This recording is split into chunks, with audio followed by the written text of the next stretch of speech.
Hey, CSUN Portfolio, what's up? It's a culture detective here investigating your favorite albums, and today I'm going to be doing an album review on the new slowthai album, Ugly.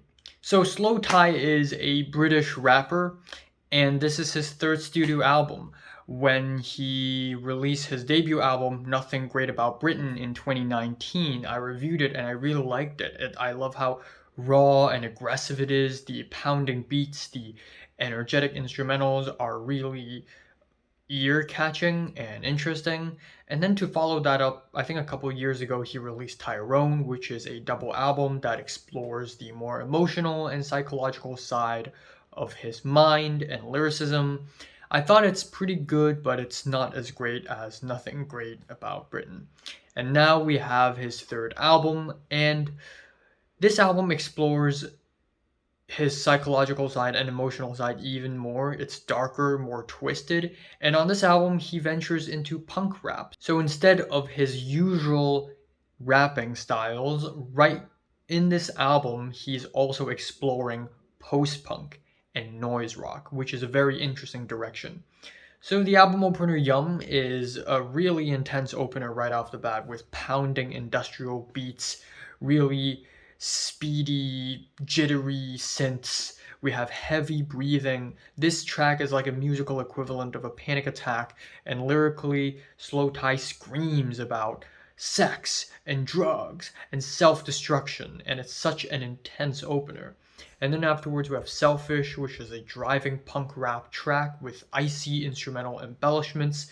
On this track, he raps about selfishness and self-preservation, sort of a conflict in his mind. And then we have Sooner, which is a jumpy punk rock track, which reminds me a lot of Idols. It sounds like a track that Idols would do.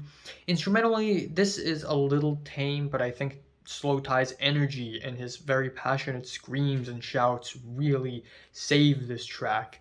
And then that is followed with Feel Good, which is a catchy, silly post-punk track about being silly, having fun, but it's also sprinkled with dark humor all over the place, making it a little off, which is very nice. And then that is followed with Never Again, which is a slow burn with emotional pianos on top of some break drums. And lyrically, this track is one of the most interesting on the entire album. Also, the most devastating because on this track, slowthai raps about a woman in his life who is important to him, and then they sort of drifted apart, and then one day something very tragic happened to her.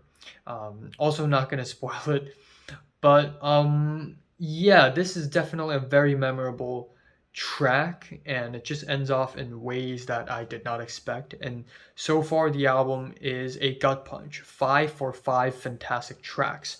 We're hit with our first low point with the track Fuck It Puppet, which is a 90s throwback rap cut where slowthai is basically arguing with the voices in his head. And I like the beat, I like the performances. It's just that this track is only 1 minute and 13 seconds long. I wish it's a little longer. Then we have Happy, all caps, where slowthai basically raps about his desperation for happiness. I would do anything for a smile is a constantly repeated refrain on this track, which is actually really sad.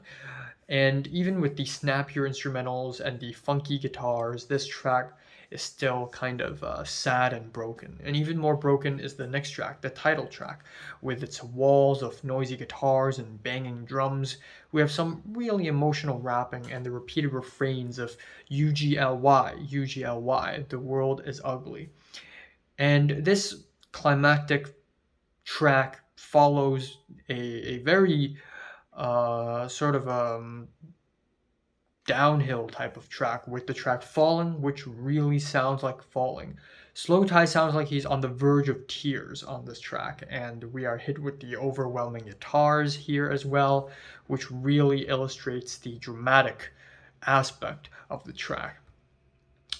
Finally, we have the last leg of the album. What's Funny is a UK punk rock track about disturbing scenarios, and then slowthai asks his audience, like, what's funny about this? What's funny about that? And the performances are great. It's fantastic. Instrumentally, it's a little common. It's a little average, but it's still pretty nice. And then we are followed with Tourniquet, which has a quiet instrumental with simple guitars, but on top of it, slowthai probably gives his most emotional and raw performance on the entire album. He really shouts and screams his ass off on the verge of tears, and we have very damning lyrics. That's just very emotional, broken, and personal. And to follow that up, we have an epilogue type track called 25% Club, which is an acoustic quiet ending with soft percussion, beautiful background vocals. I didn't know slowthai could sing this well, watery guitars, and it's such a nice way to end off the album. After track of emotional trauma, we end off with something nicer, more peaceful, sort of serving as an epilogue. So yeah, I think this is a real good album. There are certainly moments of drabness here and there, but overall the emotional rawness of this album really came through, and I think it's another great album of the year. So what can I say? I am giving this album a strong 7 to a light 8 out of 10. So have you listened to the new slowthai album? Comments below, let me know, subscribe if you want more, and thanks for watching.